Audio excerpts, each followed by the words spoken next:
यहाँ पे तो बहुत सारे ऐप पाए जाते हैं। यहाँ पे नशे चल रहे हैं, लड़कियाँ चल रही हैं, गर्नल भी यहीं पे है, कर्नल भी यहीं पे है, सब कुछ हो रहा है यहाँ पे। जितने भी ख्वाजा सरा में मिलते हैं उनके नाम इस तरह के क्यों होते हैं? सपना, पारो, शबनम।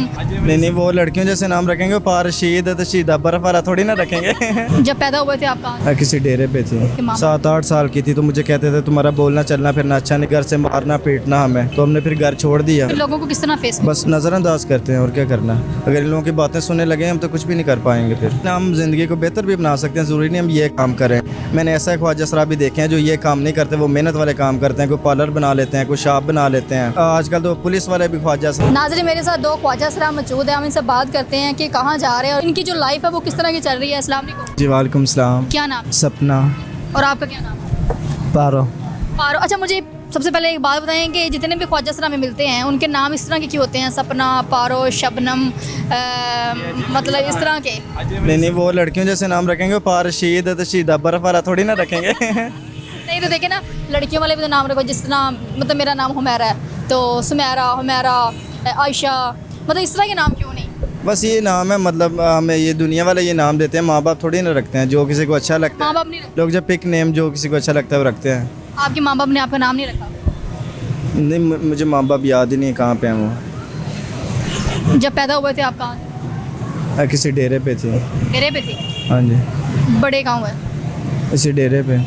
डेरे पे बड़ी हुई? हाँ जी, फिर यहीं पे होश संभाली और यही इसी ज़िंदगी को अपनाया मैंने। वो जिस डेरे पे आपने होश संभाली वो लोग कौन थे? गुरु थी हमारी, और हमारे साथ जो हमारे जैसे काउंटी के लोग रहते हैं, ख्वाजा सरा थे सभी। अच्छा, माँ बाप ने उनके पास छोड़ दिया था? हाँ जी, उनके पास छोड़। उन्होंने आपको बताया कि आपके माँ 7-8 साल की थी, तो मुझे कहते थे तुम्हारा बोलना चलना फिरना अच्छा नहीं, घर से मारना पीटना हमें, तो हमने फिर घर छोड़ दिया। तो फिर मैंने यहाँ लाहौर आके ये डेरा ज्वाइन कर लिया 8-10 साल की उम्र में। यहाँ पे फंक्शंस करते हैं, मांगता के अपना गुजारा कर लेते हैं। इसमें से हमारे गुरु लोग 50% ले लेते हैं। फिर हमें ये बाहर कंगले वंगले लोग मिलते हैं, ये हमसे जगह टैक्स लेते हैं, लोग छेड़ते हैं, हम पे इल्ज़ाम तराशी करते हैं। इल्ज़ाम तराशी क्यों करते हैं? बस यही आप लोग ये करवाते हो। तो हर ख्वाजा सरा कोई भी औरत जो बाहर मेहनत करने निकलती है, लोग कहते हैं कि ये पता नहीं 2 नंबर ऐसे, उसको पता होता है वो उनके 5 उंगलियां जो है ना वो सेम नहीं होती। हाँ जी, ऐसे इसी तरह अगर हम बाहर निकलें, ज़रूरी तो नहीं हम इसी काम के लिए निकले हैं। बस ये ज़माने का माइंड ये इसी तरह का फिर लोगों को किस तरह फेस करते हैं? बस नज़रअंदाज करते हैं और क्या करना। अगर इन लोगों की बातें सुनने लगे हम तो कुछ भी नहीं कर पाएंगे। फिर तो मौत ही है। आखिर कितना इंसान किसी को नज़रअंदाज? हाँ जी, कितना ज़्यादा कर सकता है, बर्दाश्त की हद हो जाती है। अपनी ज़िंदगी में कोई ऐसा ये सब वाक़या चीज़ों की आया आदत हो हो गई है। जब आपको लगा हो कि नहीं, मतलब कि इस ज़िंदगी से बेहतर है बंदा? मुझे तो लगता है रोज़ ही ऐसा लगता है। जब बाहर जाते हैं लोग हमें डिफरेंट नज़र से देखते हैं, पता नहीं हम कोई और महलूक हैं या हमें ऐसी डिफरेंट चीज़ क्या है। लोगों की हंसी और मजाक और इल्ज़ाम तराशी और ये वो सभी कुछ, तो रोज़ाना ऐसे लगता है कि जैसे मौत बेहतर है इससे। पर हम मौत नहीं मरेंगे, अल्लाह पाक की मर्ज़ी। उन्होंने हम जैसी महलूक बनाई हुई है। इस दुनिया में फूल है मुख्तलिफ़ तरह के, हर चीज़ एक सबक के लिए है। तो हर इस दुनिया में जो रब ने बनाई उस चीज़ों से इनकारी नहीं है, वो बेहतरी होती है कोई ना कोई। कभी अल्लाह से शिकवा नहीं किया? नहीं, शिकवा क्या करना है, शुक्र ही करते हैं अल्लाह का, वो जिस साल में रखे शुक्र है उसका। तो जो लोग आपको आते जाते तंग करते हैं उनको कभी आपने जवाब नहीं दिया?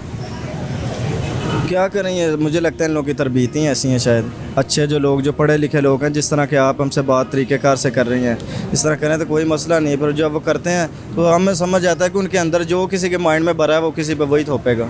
क्या कह सकते हैं, फिर ऐसा ही है। हम लोग तो ये लिपस्टिक लगा के बदनाम है। यहाँ पे तो बहुत सारे ऐप पाए जाते हैं। यहाँ पे नशे चल रहे हैं, लड़कियाँ चल रही हैं और बिल्कुल हाँ बिल्कुल आम चल रहा है, हर किसी के होते हुए चल रहा है। गर्नल भी यहीं पे है, कर्नल भी यहीं पे है, सब कुछ हो रहा है यहाँ पे। आप सिर्फ डांस वगैरह करते हैं? हाँ जी, डांस वगैरह करते हैं, ये मांगने तांगने का काम करते हैं। जिस्म फरोशी वगैरह? जी ना, फरोशी नहीं करते। आपको पता है जिस्म फरोशी तो बड़ी आम हो गया आज। हर बंदी, हर ख्वाजा सरा जो है वो इसी काम पे लगा हुआ है। जितने भी देखें आज आते जाते रास्ते में सब भी यही काम कर रहे हैं। क्या कहेंगे इनके? इससे अच्छा ये नहीं है कि आप जिस तरह आप डांस करके पैसे कमा रहे हैं? मुझे लगता है लोगों ने खुद ही ख़राब किया हुआ है। मतलब कि कोई ख्वाजा सरा है वो 10-10, 20-20 करके कमाता है, और कोई फंक्शन बड़ी मेहनत कर कोई एकदम लोग उनको ऑफ़र कराते मैं इतने पैसे दूंगा। ये हमारा खुद का कसूर नहीं है, ये उन लोगों को भी इक्का करना चाहिए कि हम किन कामों में हमें लोग क्यों ख़राब कर रहे हैं। वो जब लोग नहीं निकलेंगे, जेबों से पैसे नहीं निकालेंगे, वो एक अलग चीज़ है। वो घर में वो दही लेने आते हैं तो वो पैसे हमें दे जाते वो हैं। आप वो पार्टी की बात हो रही है। अब यहाँ पर 100-100, 200-200, 300 में मैंने लोग देखा है ख्वाजा सरा को जो जिससे फरोशी कर रहे हैं। मैं उनके बारे में बात कर रही हूँ। हाँ ऐसे ही करते हैं बिल्कुल ही कि कोई मजबूरी से कर रहा है, कोई शौक़ से कर रहा है और किसी को ज़बरदस्ती पाया जा रहा है, ये सब चलता है। किसी डेरे पे अक्सर ऐसा भी होता है कि ख्वाजा सरा अगर डेरे पे हैं तो डेरे पे ये सब काम आम होता है। फिर ख्वाजा सरा वो जो उनके गुरु जो कहते हैं करो, या हम लोगों में रस्म है ये करते हैं, नहीं करते तो फिर उनके साथ ये भूखे मरो, फिर यही है और क्या कर सकते हैं। हम ज़िंदगी को बेहतर भी बना सकते हैं, ज़रूरी नहीं हम ये काम करें। मैंने ऐसा ख्वाजा सरा भी देखे हैं जो ये काम नहीं करते, वो मेहनत वाले काम करते हैं। कोई पार्लर बना लेते हैं, कोई शॉप बना लेते हैं, कोई आजकल तो पुलिस वाले भी ख्वाजा सरा है, काफ़ी अच्छी फील्ड में भी जा रहे हैं, पढ़े लिखे हैं, कुछ आगे जाके कुछ अच्छा भी कर सकते हैं। हमें तो मौका नहीं मिला। क्यों नहीं मिला? आप लोग जो कमा रहे हो उसमें से अब थोड़ा का हमें तरबियत देने वाला कोई था ही नहीं, हमें थामने वाला कोई था ही नहीं, हमें सहारा देने वाला कोई नहीं था। अगर हम किसी काम करते हैं तो वो कहते हैं ये ख्वाजा सरा ये हमारी फैक्ट्री को या किसी चीज़ को ख़राब कर देंगे। अगर हम कहीं भी जाते हैं तो वो उन्हें लोग ताने मारते हैं कि ये ख्वाजा सरा ने काम पे क्यों रखा और इन्हें अपने साथ क्यों रखा, क्यों नहीं रखा। इस वजह से आप लोगों को ताने मारते हैं, आप ख्वाजा सरा खुद मिल के काम शुरू करो। अगर हम काम करते हैं तो वो कहते हैं ये ख्वाजा सरा का काम है, यहाँ कोई ना आए। वो इस वजह से लोग शर्म के मारे नहीं आते हमारे पास, इस वजह से हम ये फंक्शन नहीं कर सकते, हमारे पास और कोई काम नहीं है। तो कहते हैं ख्वाजा सराओं के लिए लिहाजा कोई ऐसी कोई होटल होना चाहिए, कोई ऐसी शॉप होनी चाहिए, कोई ऐसे सिलाई सेंटर होना चाहिए जहाँ पे सारे ख्वाजा सरा हों। उनके लिए लिहाजा एक डिपार्टमेंट होना चाहिए जहाँ पे वो अपना काम कर सकें। कोई ऐसा होटल होना चाहिए, कोई ऐसी कोई चीज़ वो रखें जहाँ पे ख्वाजा सरा अपना खुल के सर उठा के काम कर सकें। जब 4 मर्द हैं तो एक औरत होगी, तो आपको पता ही क्या मसले होते हैं। ख्वाजा सरा हो तो फिर लोग डिफरेंट समझने लगते हैं। तो ख्वाजा सराओं के लिए लिहाजा एक कानून, कोई ऐसा अदारा, कोई ऐसी चीज़ें होनी चाहिए। और जो लोग आपको आते जाते तंग करते हैं उनको क्या कहें?